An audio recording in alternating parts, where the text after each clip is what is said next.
Right, hey guys, how are we doing? Back with another video from Mother's Basement. Wanted to check this one out before I went away, but I didn't have time to record it.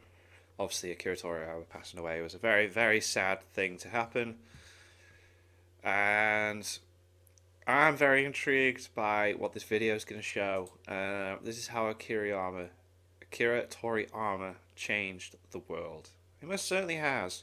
Like, you can't go anywhere without seeing his influence. But yeah, let's see what Jeff has to say.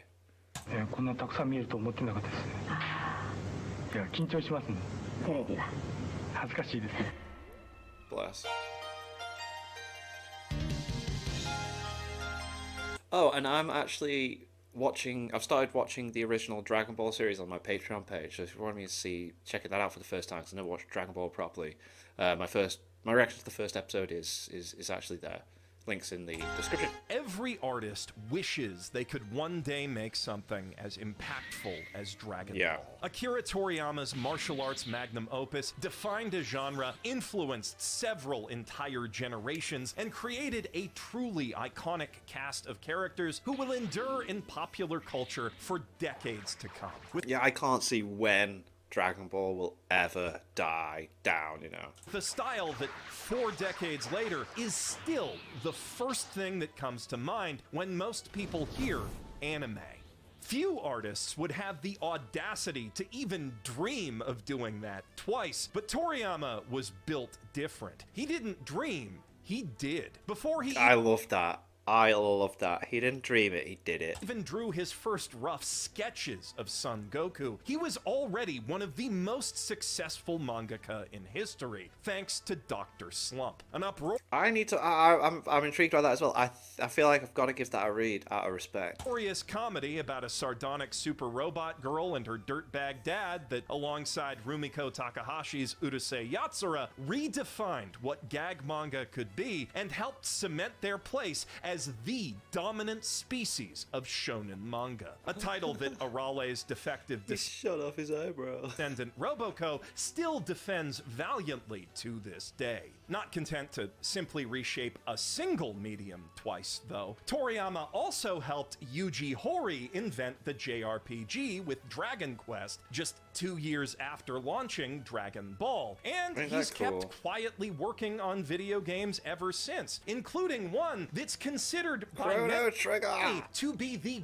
greatest JRPG of all time. In fact, he just got done supervising a very cool-looking open-world adaptation of his manga Sandland that's due out next month. Because even at 68, even with more you money than 50 of me would know what to do with, even as his health was apparently failing behind the scenes, Toriyama still had so much left to give the world. Forget artists, few human beings, period, across all of history have made an impact like Akira Toriyama. Definitely. Looked on as a god among men, even by other gods of manga, like the late, great Kazuki Takahashi. You know how you'd probably collapse into a gibbering mess of spaghetti if you ever met the creator of Naruto or One Piece? That's how they felt when they met him. Bro was literally eulogized by the government of China. Not like Chairman Xi made a tweet about how he personally really loved the manga. I mean, the Ministry of Foreign Affairs made an official statement on his passing. That's crazy. They're not the only government either. And this isn't even the first time he's been the subject of international diplomacy. It's almost impossible to overstate what Akira Toriyama's work meant to the worlds of comics, animation, video games, pro wrestling, model kits, hip-hop, Latin American politics, and more. But I'm only barely qualified to talk about those first 3 things, so that's what this video is going to be about. Where do you even begin exploring a legacy as legendary as Akira Toriyama's. I have no idea. Entire genres, entire mediums would not be what they are today if not for his work. Almost every property he ever touched is uniquely and enduringly iconic, and sure, on the global stage, one character stands head and shoulders above the rest. Yeah, Goku is like probably the most iconic anime character like ever. In his native Japan, everyone knows Arale can beat up Goku, though, and as icons go, both of them pale in comparison to the undisputably greatest character design of all time.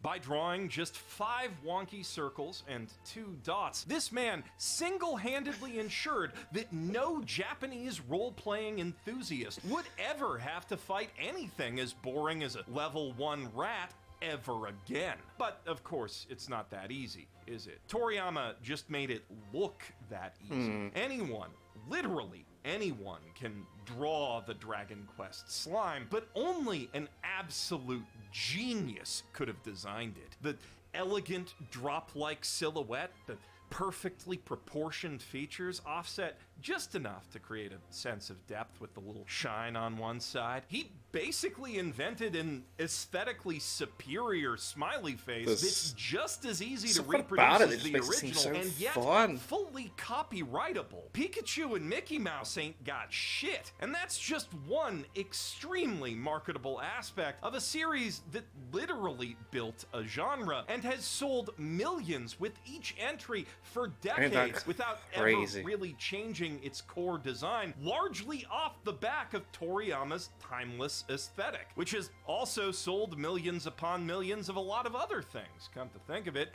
and been imitated and iterated on by even more artists than that around the globe, from countless deviant artists to his fellow Jump mangaka to the most successful character designer in human history, Game Freak's Ken Sugimori. So maybe that's where we should start, with Toriyama's easily imitable art style and the inimitable skill with which he used it.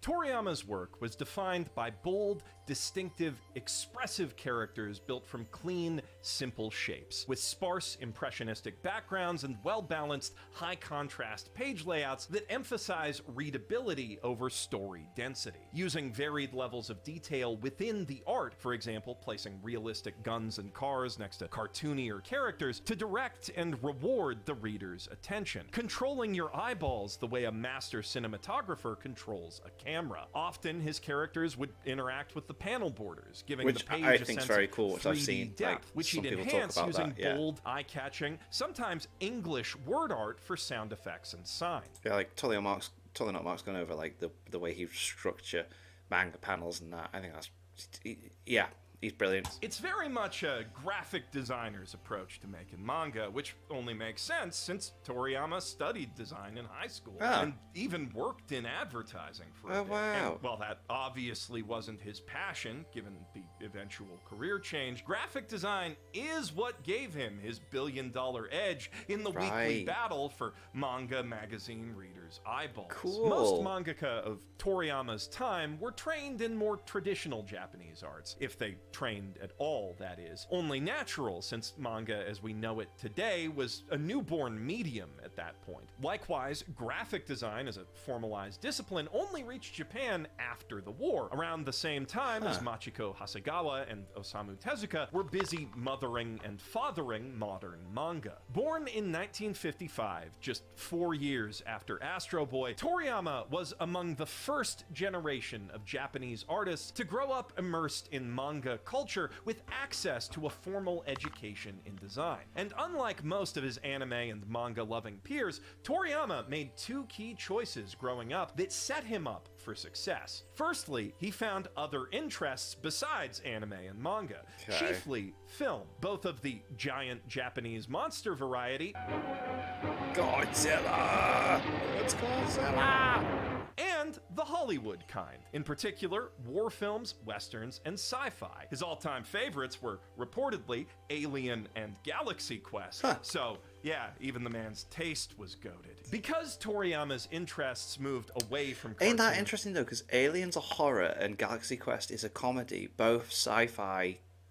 Yeah, as he grew, that's the cool. things he drew were more varied than most of his 10-year-old contemporaries. While his classmates were learning how to draw Astro Boy better, he was learning how to draw real boys and girls and celebrities he liked, and cars and guns and tanks and landscapes and all sorts of all other the cool real stuff. that made him better at drawing anime and manga too. He was a nerd, but not too much of a nerd, and that directly informed his second great life-changing decision to skip college because school is for nerds. Instead, at 20, he jumped right into the workforce as a professional graphic designer, which that's taught him sick. 2 invaluable lessons by the age of 23. First, he learned what does and doesn't work in real-world advertising scenarios, knowledge that would soon make his manga stand out from the crowd. And second, he learned that he absolutely fucking hated working a 9-to-5, something Right. most of us don't realize until we're too many student loans deep to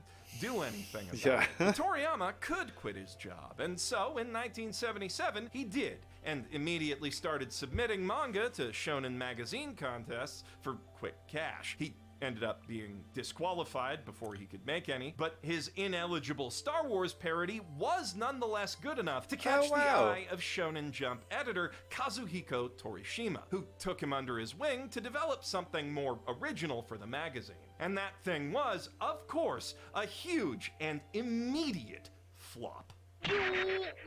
Wonder Island, Toriyama's first published one-shot, came dead last in Jump's popularity polls, and its sequel didn't fare much better. They It look took another cool. year for him to find even Well, there's modest a Bulmer success with cutesy influence. gumshoe Tomato-chan, and comparing the two, it's not hard to see why it shook out that way. Wonder Island is aggressively strange in both its subject matter and style, combining for the time avant-garde paneling choices with a barely coherent plot about that one Japanese soldier who didn't know World War II was over for a lot of years, meeting a caveman on that island he was stuck on, and character designs How that, bizarre. they have a certain undeniable Toriyama charm, but if it's 1978 and you have no idea who Akira Toriyama is, they'd probably just look weird and ugly. You say tomato, I say tomato-chan is an 18-year-old gyaru who made Police Detective because it's a gag manga, don't worry about it, surrounded by even less competent cops who love to goof off and make Godzilla jokes. A solid setup for a situational comedy if I've ever heard one, though, as we'd soon see, Toriyama could do much better.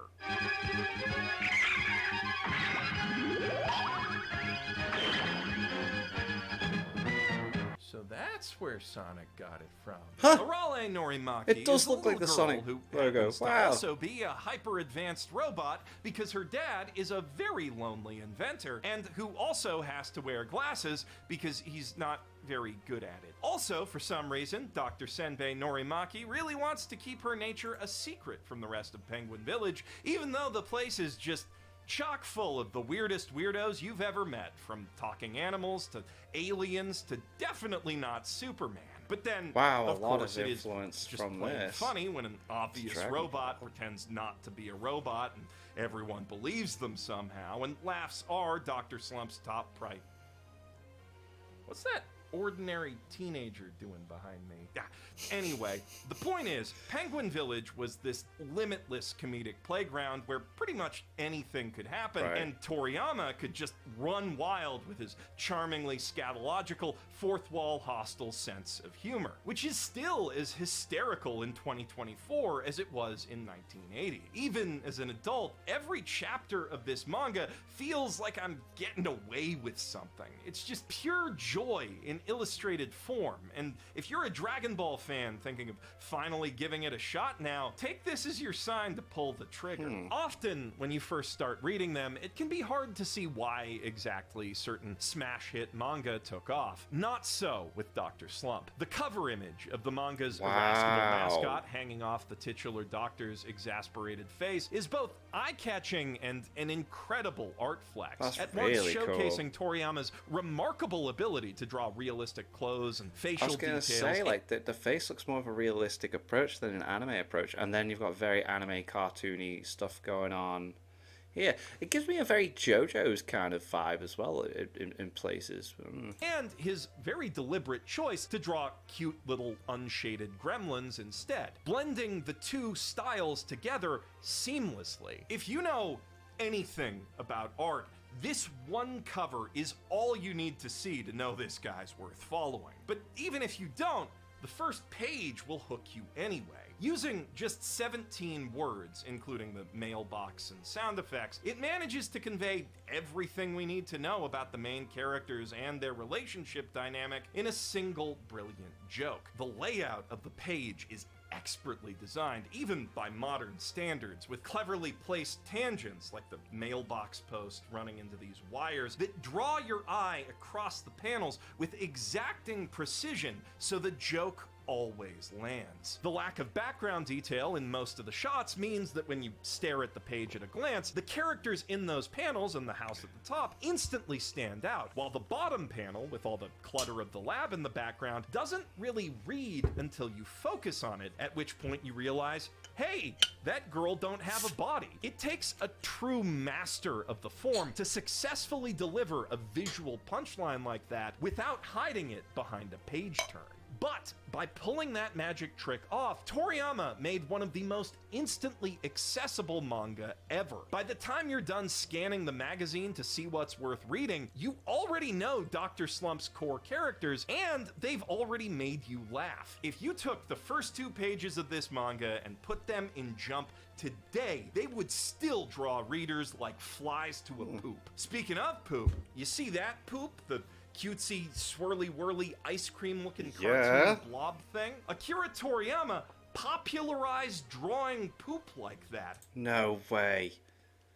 Because I remember watching, like, Digimon and other stuff, like, when I was younger, and I was like, that's so weird. Why is there poop? Because you'd never see poop animated before.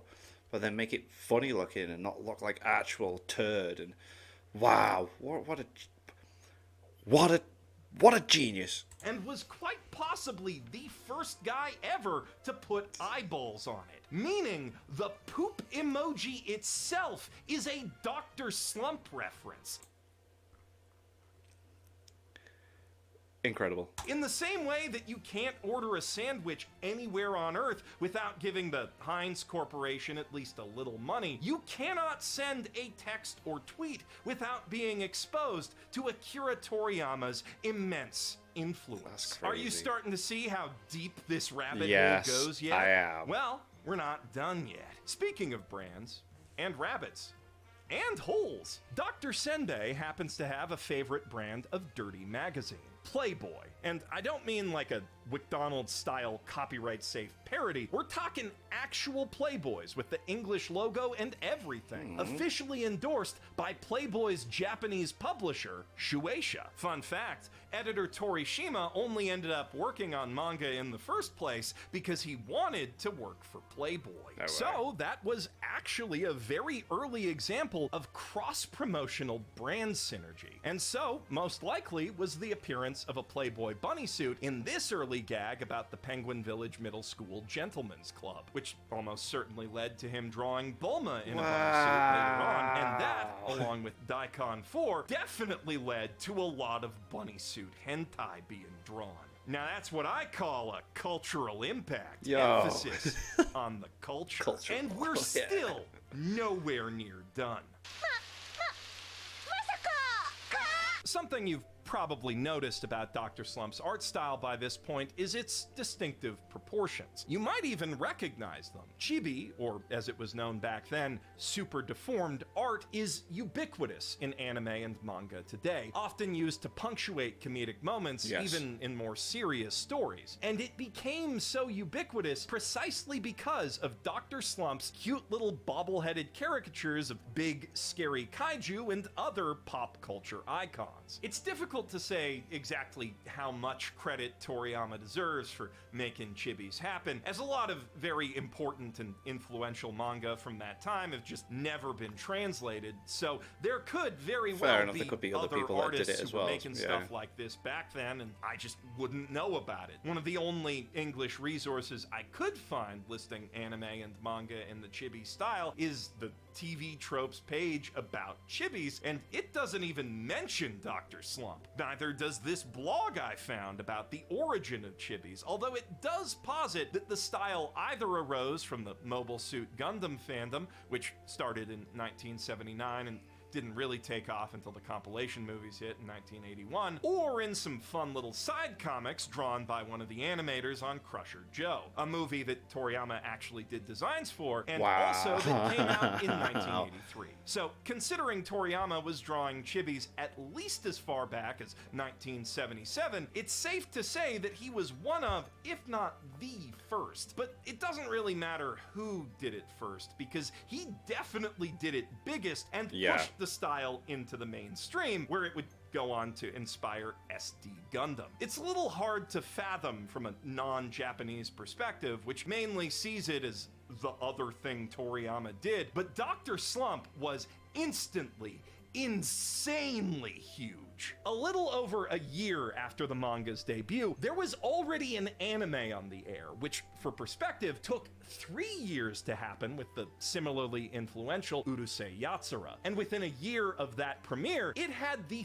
third most watched anime episode in the entire recorded history of television, with almost 37% of Japanese households tuning in. Dr. Slump was more popular in Japan than not voting is in America. It was so popular that Shueisha flat out would not let Akira Toriyama stop making it and move on to something new, like he originally planned to do after just 6 months, unless he pitched something that could be even bigger. So, over the next few years, Toriyama and Torishima got to work doing just that in what little spare time they had between new chapters. Once each Dr. Slump draft was in, they'd stay up late into the night, drinking, smoking, watching classic kung fu movies, and workshopping a story about a goofy little martial arts guy who would take on and eventually triumph over the whole dang world, both in the manga and in real life. Cool.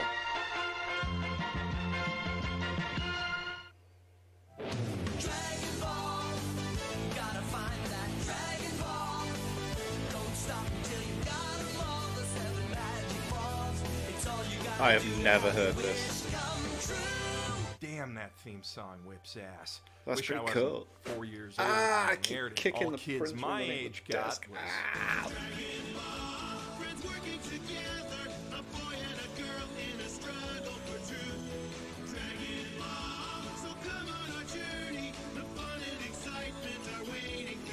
Oh my but god. honestly, they could have had Nickelback write the Canadian intro, and I still would have tuned in. Because by the time the OG series hit the English airwaves again, my generation was already Dragon Balls deep in the Android song.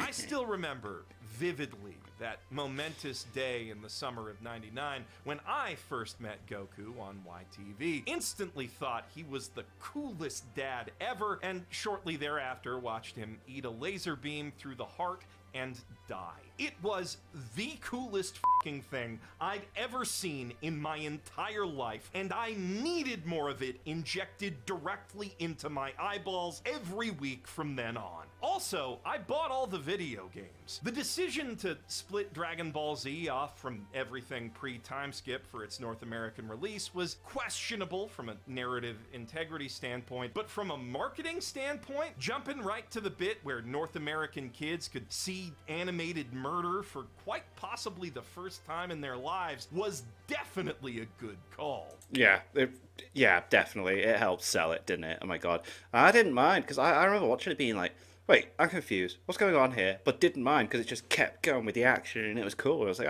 okay. These moments are burned into the memories of every weeb my age, along with that iconic theme song.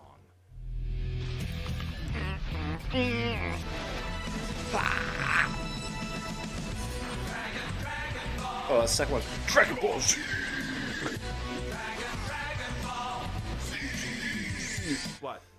expecting Rock the Dragon. Yeah, Sorry, but the Canadian poverty theme song experience is an integral part of my personal nostalgia. Oh, so it's not a Canadian one, because I'm sure that like over in the UK as well, they did Rock the Dragon, but then I knew that one because that was also played as well. So of course, every country remembers it a little different, because Dragon Ball was nothing short of a global sensation. One of the first beachheads by which anime and manga truly began their conquest of the international media market, which is one of the biggest economic drivers of the streaming anime era. And that's just the start of its influence. If you only look at the domestic worlds of anime and manga, for as much as Dragon Ball did, Dr. Slump is still, by a wide margin, the more influential series. Oda and Kishimoto both cite it specifically, separate from Dragon Ball, as one of the biggest influences on their own sense of humor, as do quite a lot of other writers, mangaka, and animators, because,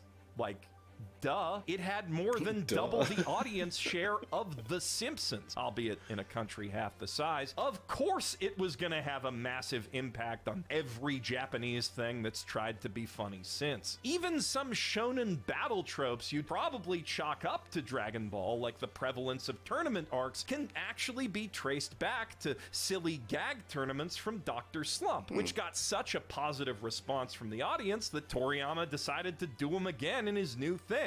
That's why the first Tenkaichi Budokai is so silly. But at the same time, I can just say the Japanese name of that arc without any other context, and most of you know what I'm talking about, because on the global stage, it's no contest. Sure, about as many people watched Dr. Slump in Japan as tuned into The Simpsons in America at its peak in the 90s, but more people tuned into this Chinese 40th anniversary New Year's dance thing than live in America now. whoa.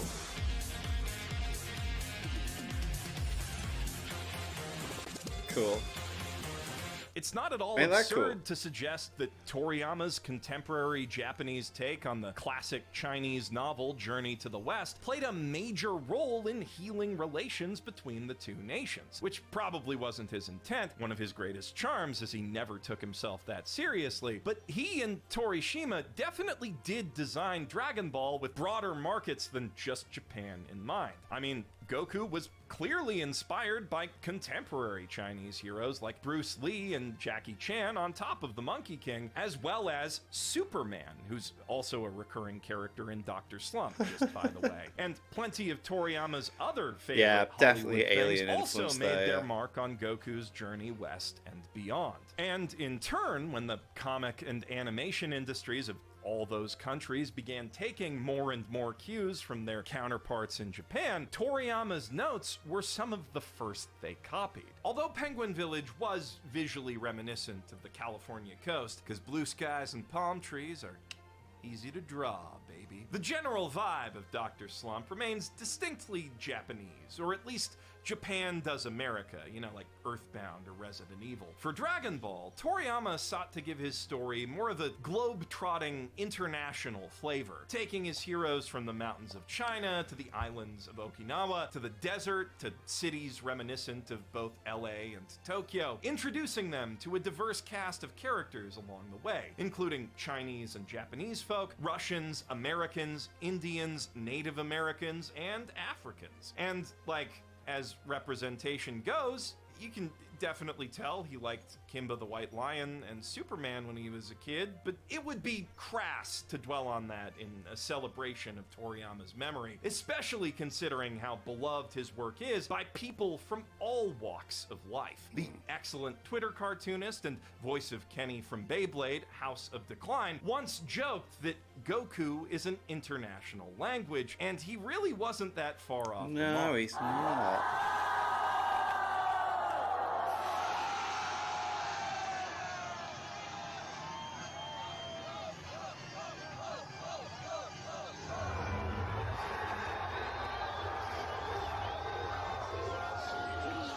I'd love to have been at one of these screenings.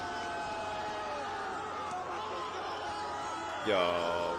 Even Toriyama's depictions of gods and the afterlife, though they draw most heavily from Buddhist traditions, blend aspects of various world religions and his own very quirky sense of humor to create something that doesn't feel of any one culture so much as it feels like Dragon Ball. And regardless of how they feel about any given religion or philosophy, pretty much everyone likes Dragon Ball. Though many don't like, or at least respect it nearly enough. Nowadays, it's a common sentiment that DBZ's a victim of Seinfeld isn't funny syndrome. Many a weeb has said, yeah, it was good for the time, but by modern standards, it's nothing special. And with all due respect to all those weebs, they could not be more wrong. While the series it went on to inspire undeniably added many refinements to and cut fat away from the template Dragon Ball laid out, few manga have ever done the whole martial arts adventure thing better.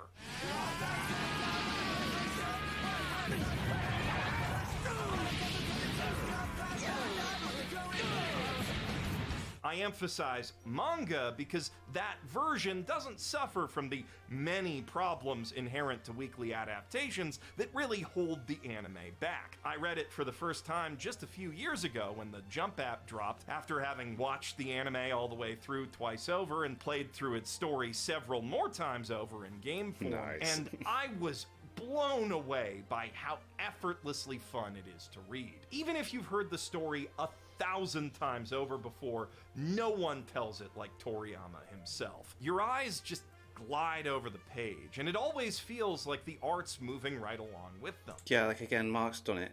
It's like he does it in a way that you're guided through where the fighting and direction goes, and it makes sense. It flows.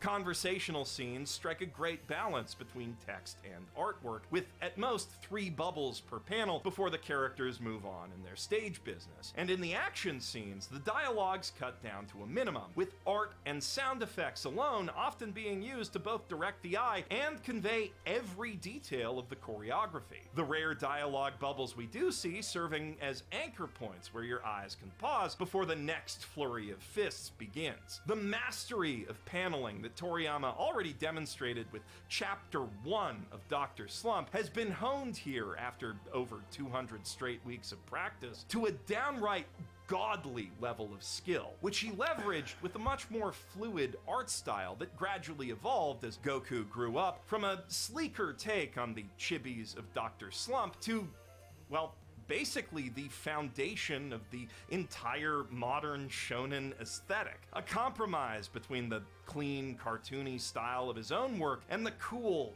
gritty, mature aesthetic of Fist of the North Star and JoJo. Though that compromise did have trade-offs, and the smaller version of Goku's design does still lend itself a lot better to animation, as the upcoming Dragon Ball Daima beautifully demonstrates. It does look good.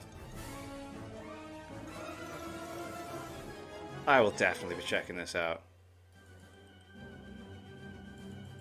That's also a big part of why they turned him back into a kid when GT. the animators took over for Dragon Ball GT, which I guess Easier. you could argue influenced anime too by being the first Boruto. But regardless, countless modern sports, battle, and adventure manga have adopted styles similar to what we see in DBZ. And even with all that And ain't it weird that Boruto, the manga's the way to go with that? competition, Dragon Ball's art and layouts still look the cleanest of anything I've ever read, except maybe Bleach. That said, Dragon Ball does undeniably have some issues with pacing, foreshadowing that goes nowhere, and plot points that come out of nowhere, owing largely to how Toriyama made the whole thing up as he went along. Yeah, as he went along, There yeah, aren't a lot of those issues because he was really good at making shit up as he went along, but more thorough story planning was nonetheless one of the biggest ways that the series he inspired, from Yu Yu Hakusho to the Big Three, improved on the core shonen martial arts concept. But in doing their planning, they all borrowed from his work and codified the shit he made up into genre tropes, some of which the vast majority of mangaka were nowhere near funny enough to pull off, though that didn't stop them from trying.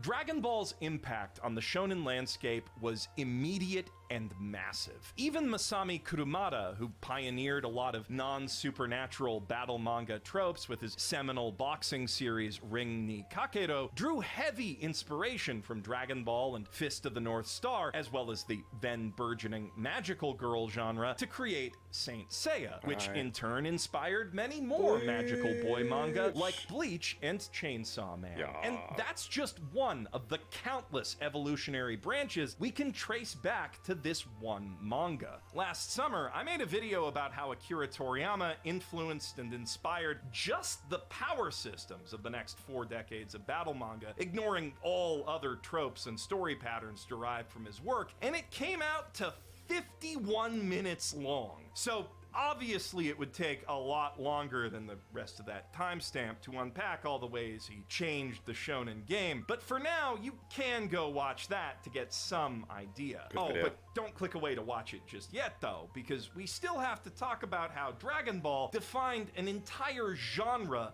of video games. Okay, cool. No, I didn't flub that line. I'm not talking about Dragon Quest. Toriyama's art for that series and others did have a pretty sizable impact on how game art and graphics evolved in Japan, but he was no game designer. The genre-defining gameplay loops and narrative tropes of Dragon Quest and Chrono Trigger were not his creations, but a certain other genre was defined by tropes that he created, which a certain other game strove to emulate. Namely, fighting games. Of course, other martial arts manga and movies were equally influential in the birth of that genre, but it's no coincidence that the most iconic move of the most iconic character of the most iconic classic fighting game is a Dragon Ball reference. Press quarter circle punch to pay respects. The goal of Street Fighter 2 and games like it was very explicit. To take all the badass shonen anime and kung fu movie stuff kids loved from the TV and let you actually do it to your friends. So naturally, the Dragon Ball license fit the emerging genre like a glove. The 4th, 5th, and 6th generation of consoles would all see multiple fighting games based on various eras of Dragon Ball. Some pretty legendary, like Super Butoden, some legendarily bad, like GT Final Bout.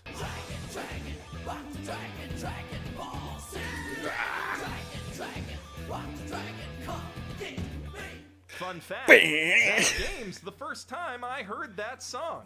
The Budokai series on PS2 was arguably the most exceptional of the classic DBZ fighting games, 3 was with a incredible. decently balanced combat system on Number top 3 was of awesome. substantial single-player content. A fighting game fan could hardly ask for a more generous package besides like Soul Calibur 2. And for DBZ fans, the Budokai game's what-if scenarios were some of the first original official content we'd gotten since Toriyama hung up the fountain pen in '95. But even as good as the Budokai games were, something always felt like it was missing from them. The Street Fighter style of gameplay was a fine enough format to capture the look of Dragon Ball Z fights in 2D, but with the characters now rendered in, for the time, very impressive 3D, it felt needlessly restrictive to lock all that crazy aerial laser beam combat like to a single Tenkaichi, plane. So Spike Chunsoft got to work crafting a new type of free-flying 3D fighting game that would finally allow players to, if you'll pardon my game journalist, feel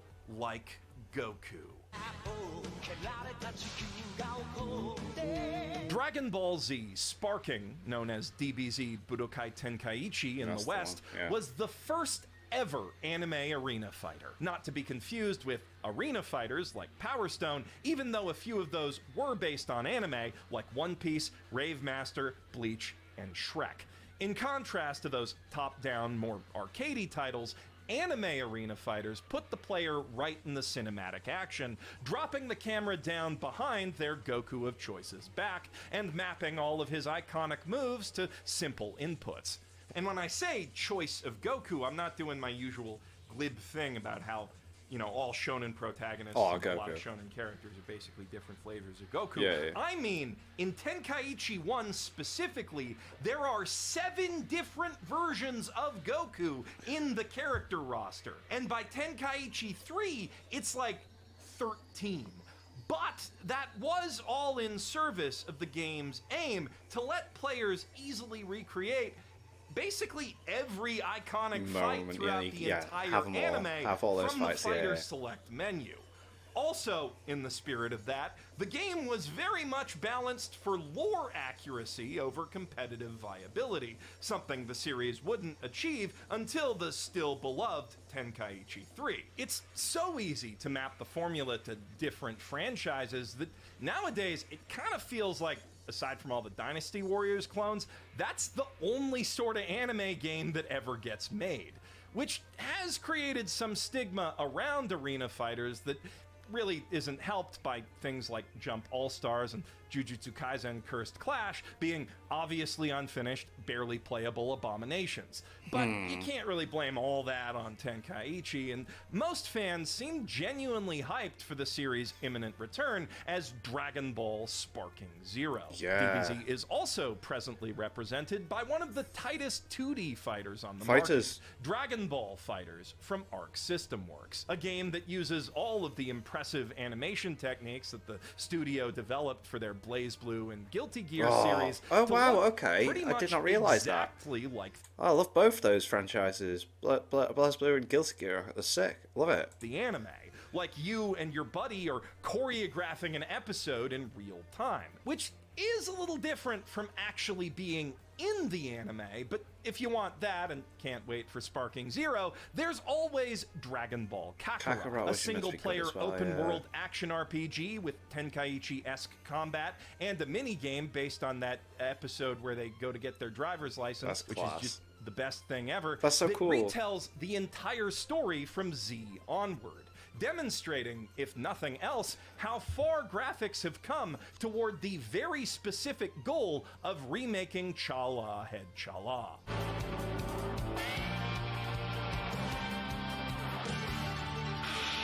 Bam, bam, bam.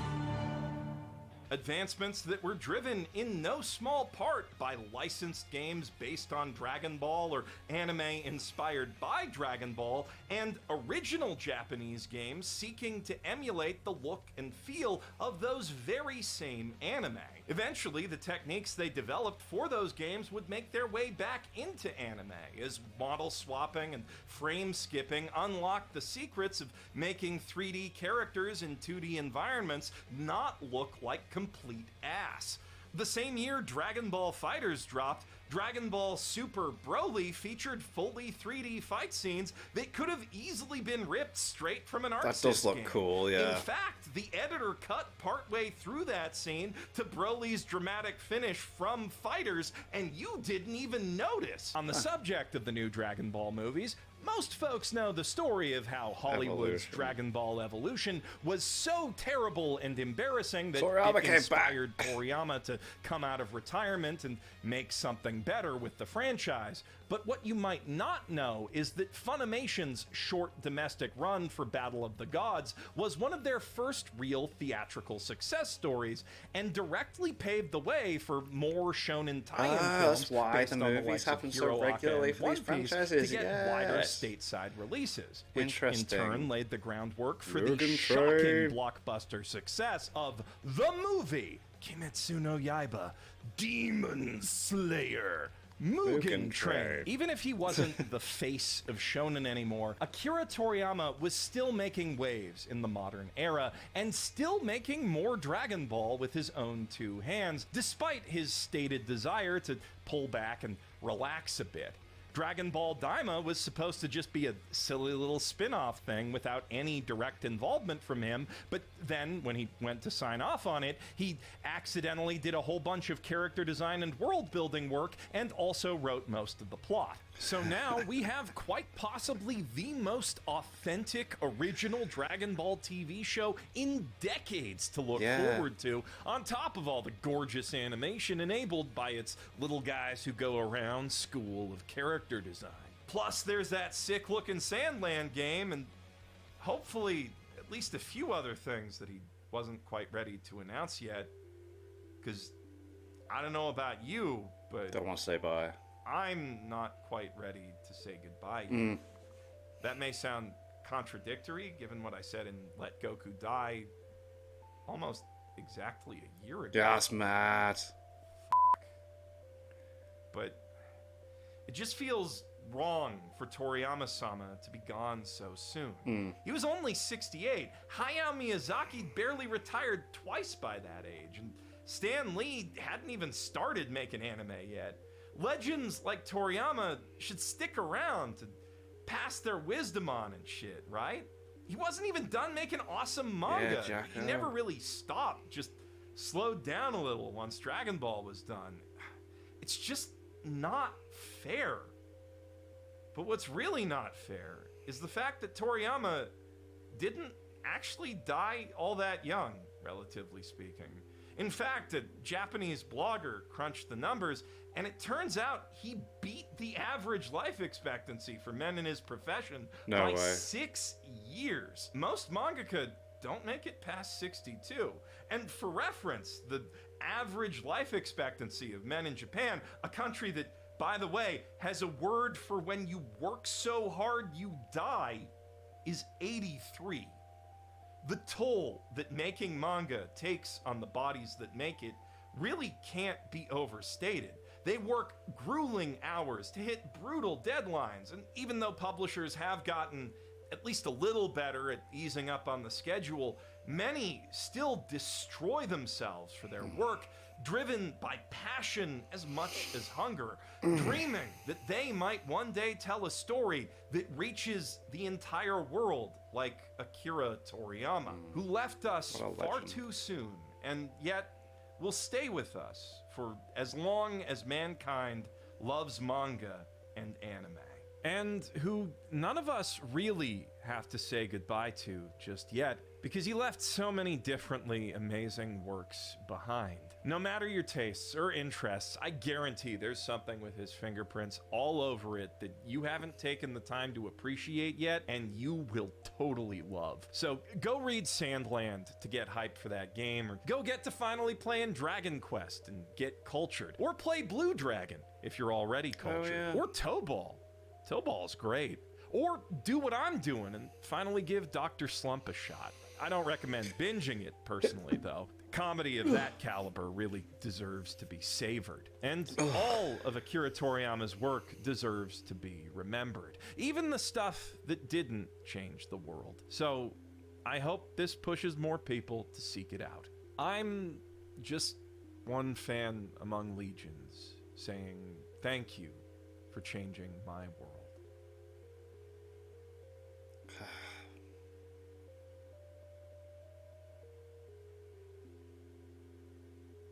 It's a damn shame. It's a damn shame. The guy influenced so much. A lot of people are so... I'm surprised that he didn't mention the fact that Kubo Bleach would never have become a thing without Akira Toriyama like directly recommending him to Shonen Jump, because he had a manga out before Bleach, didn't he? And then that flopped, and then something about a pilot chapter or something, I can't remember the full story, and then Akira Toriyama was like, hey, give this a go, this seems pretty cool, and then boom. So he seemed like a really cool guy as well. I've done crossover stuff as well. He's done I've got it downstairs. There was a crossover manga chapter with like what if One Piece characters were what if Dragon Ball were pirates and stuff. I can't quite remember, but that's pretty cool as well. But yeah, thank you to my patrons. Oh. If you want to have your name at the end of every video, I want to be able to watch patron-only reactions, such as solo leveling at the moment, and the original Dragon Ball series. Link is in the description to the Patreon page. $1 a month is allowed to help support the channel. It's greatly appreciated. Thank you guys for that. Thank you all for watching. What do you guys think of that? What do you guys think of this? Click like, subscribe if you haven't already. Leave comments down below. Let me know what I should watch and discuss in future videos. And I'll see you guys, all you guys, next time.